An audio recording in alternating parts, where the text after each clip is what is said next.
Did you hear what President Trump's budget director said about investments in climate change? A waste of money.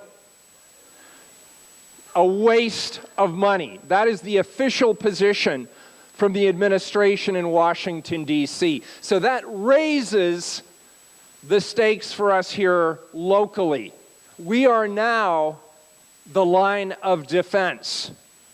But I'm not going to settle for that, and nor will you. We are going to be the line of offense. This is obviously one of the most important policy issues locally, and I believe it is the single most pressing issue globally. Everything is at stake.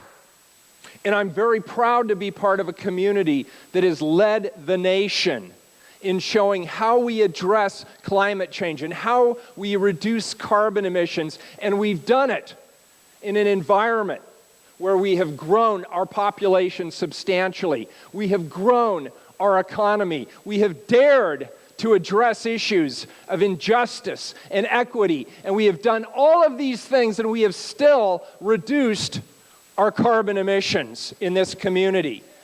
And that's something to be very proud of. So to the budget director and to the president, I would say this: as the mayor of a major metropolitan community on the west coast of the United States, I would say, Mr. President, the trade-off that you are proposing between the environment and the economy is demonstrably false. You are wrong.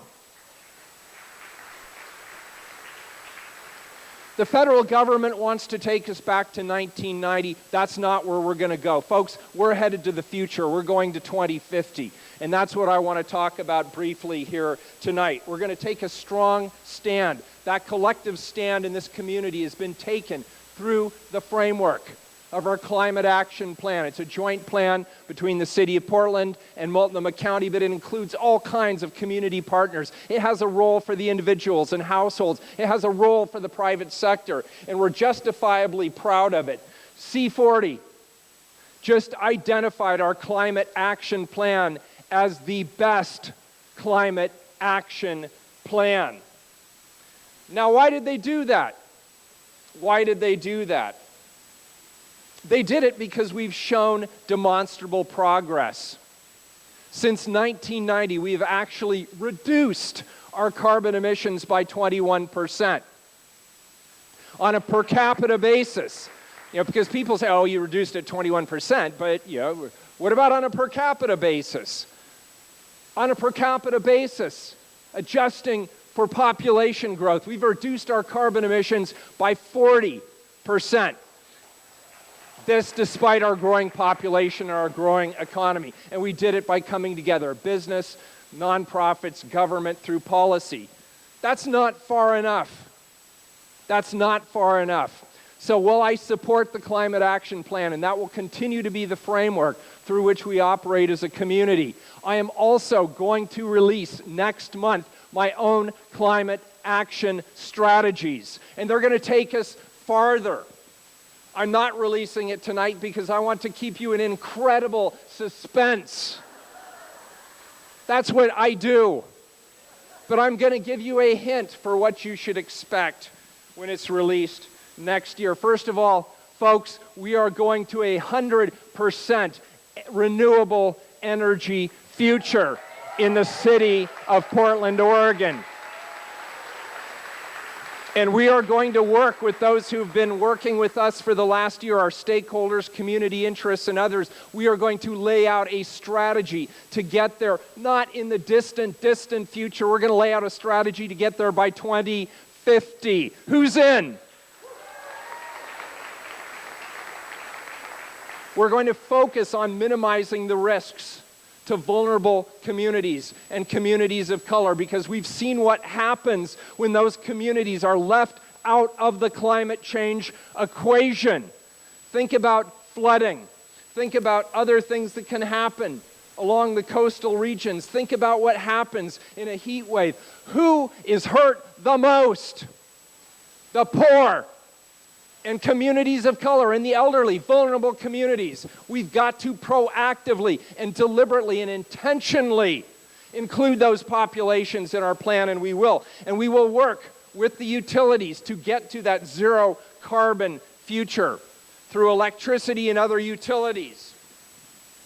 We're going to urge the state of Oregon to strengthen its climate action goals and its energy code to be on par with the states of Oregon, where are we again? California and Washington. And I know there's some questions that will be asked.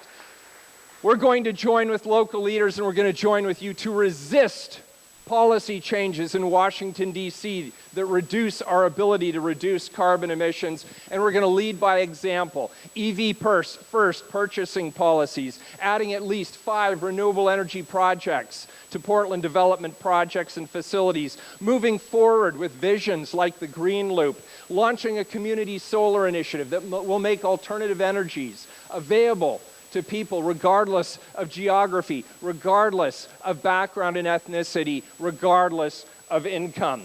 And dozens of other actions in the categories of improving recycling, creating affordable, healthy, and complete communities, building resilience into our climate action goals, partnering with public institutions, in addition to continuing to partner with energy utilities, and supporting city commissioners like the great Portland City Commissioner Chloe Udaley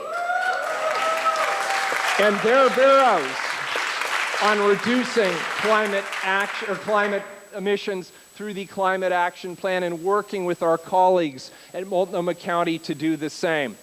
Thank you for being here on the one beautiful night we have had in 2.5 months, because folks, this is important enough. It is worth it. Thank you for being here tonight. We look forward to it. Leah, Michael, and Nathan, they'll fill in some of the details, but I'm really proud and honored to stand with a community that stands for addressing global climate change by doing it right here and showing the rest of the country and the rest of the world that it can be done. We're not going to do the least we can. We're going to do the most we can. Thank you for being here.